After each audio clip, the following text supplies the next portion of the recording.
Kung target mo makaipon ng 900,000 and nagagawa mo mag-ipon ng 45,000 per year, kung naglalagay ka sa unan or sa savings account, after 20 years, kailangan gawin mo ang pag-iipon ng 45,000 per year ng 20 years para maka-raise ka ng 900,000 fund. Pero pag natuto tayong mag-invest, mas mabilis yung magiging progress natin or growth ng pera natin. Halimbawa sa Kaiser, na 45,000 per year ang babayaran mo, pero 7 years ka lang mag-iipon, may projected fund ka after 20 years na almost 875,000. Pag sinimulan mo to at the age of 45, pag edad mo ng 65, meron kang 875,000.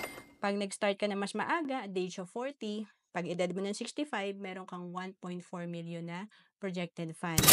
At pag nag-start ka at the age of 35, pag edad mo ng 65, may 2.2 million kang projected fund. Makikita natin na mas maaga tayo nagsimula, mas malaki yung magiging fund natin kasi sa Kaiser, nag-grow ang pera natin pag hindi pa natin to kinuha after 20 years at may long-term healthcare pa tayo. Ang Kaiser ang tinatawag namin na level 1 investing kasi dito tatlo na yung meron ka.